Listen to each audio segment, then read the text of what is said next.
국토종합계획에 대해 발표하도록 하겠습니다. 목차입니다. 첫 번째 국토종합계획의 정의, 두 번째 국토종합계획의 역사, 세 번째 국토종합계획을 1차부터 5차까지 알아보도록 하겠습니다. 국토종합계획이란 국토 전역을 대상으로 하여 국토의 장기적인 발전 방향을 제시하는 종합계획으로 헌법과 국토기본법에 근거하는 최상위 국가공간계획입니다. 국토 발전에 대한 모든 계획의 기준은 부분별 내용과 지역별 내용을 종합적으로 반영하였지만 국가 차원의 전략 과제를 최우선으로 합니다. 그리고 국토종합계획은 비구속적 행정계획에 속합니다. 국토종합계획에는 도종합계획, 지역계획, 부분별 계획이 있습니다. 도종합계획에는 광역도시계획과 도시군기본계획, 도시군관리계획이 있습니다. 지역계획에는 수도권 정비계획, 지역별 계획, 기타 지역발전계획이 있습니다. 기타 지역발전계획에는 국가군영발전계획과 해안내륙권 발전종합계획 등이 있습니다. 부분별 계획에는 국토 분야 중장기 계획, 기타 분야 중장기 계획이 있습니다. 이 그림의 결론은 국토종합계획은 근본이며 뼈대라는 것을 알 수 있습니다. 우리 국토는 여러 차례 순환을 당했습니다. 일제강점기에는 일본의 대륙 진출을 위한 교두보였고 6.25 전쟁으로는 모든 것이 파괴되어 국토는 피폐화되었습니다. 그래서 1950년대에는 전쟁의 피해를 복구하는 문제에서부터 빈곤 해결을 위한 정책으로 무엇보다 우선시되어야 하는 것은 기반시설 확충이었고 이와 같은 차원에서 적절한 국토개발 정책이 필요했습니다. 특히 우리나라는 좁은 국토에 많은 인구, 그리고 부족한 자원 때문에 무엇보다 장기적이고 종합적인 국토 공간의 재구성이 필요했습니다. 그렇게 해서 시작한 것이 국토종합개발계획이며 이는 우리나라 국토에 많은 변화를 가져오게 됩니다. 국토 개발이 국가의 중요 정책으로 추진된 것은 1960년대로부터 1960년 11월 28일 정부는 이날 국토건설사업이라는 대규모 공공사업계획을 발표하고 계획서를 국회에 제출하게 됩니다. 소양강댐, 춘천댐, 남강댐 건설을 비롯해 발전소 및 도로 건설, 농지 개간, 수자원 개발 등을 포함하는 포괄적이고 다목적인 계획이었습니다. 당시 경제적인 사정이 좋지 않았으나 미국의 적극적인 지원을 약속받은 정면 정부는 국토 개발을 꼭 이루어야 한다는 굳은 의지로 자신 있게 사업을 진행시켰으나 이 사업은 5.16 군사정변으로 중단돼 효과를 거두지 못하게 됩니다. 그러다가 1963년 제정된 국토건설종합계획법이 모체가 되어 체계적인 국토개발이 이루어지게 됩니다. 1972년부터는 10년을 주기로 국토종합개발계획이 수립 시행되면서 우리나라 국토의 체계적 개발에 큰 영향을 하게 됩니다. 국토종합개발계획은 2003년 국토건설종합계획법이 국토기본법으로 개편되면서 그 명칭이 국토종합계획으로 변경되었습니다.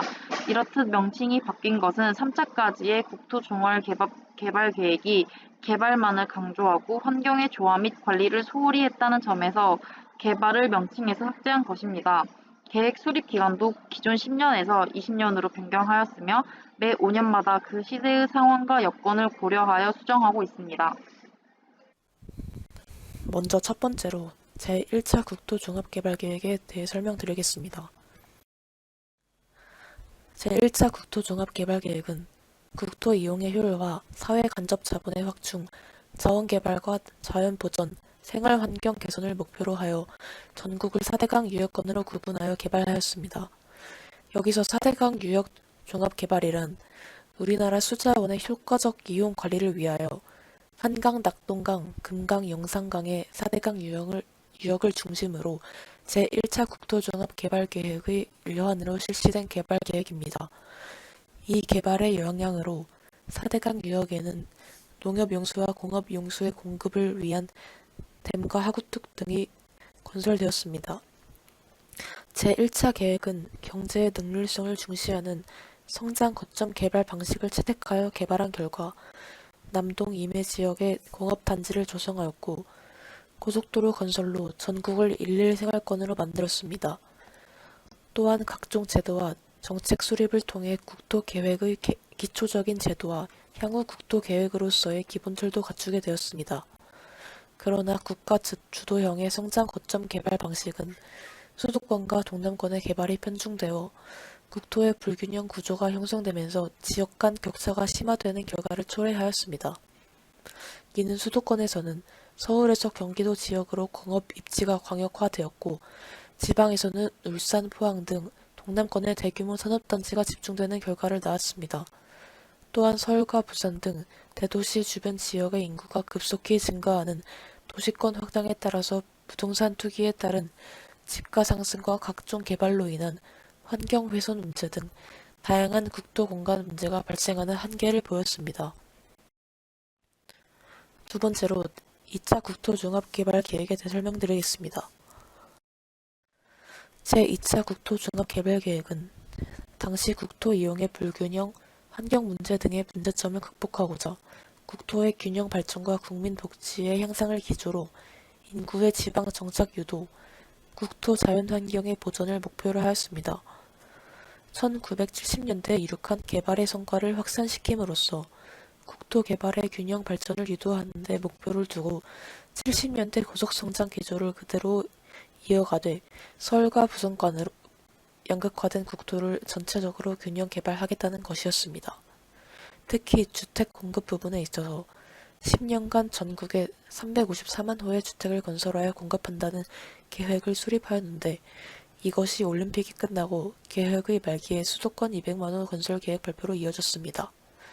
1980년대 대한민국 역사상 가장 높은 경제 성장률을 달성하던 이 시기에 진행된 제2차 국토개발계획은 전국 규모의 국토개발 추진과 지역 분산 정책에도 불구하고 서울, 부산의 양대 도시권의 인구와 공업의 집중도가 크게 높아져서 집중이 가속되었던 특징이 있습니다.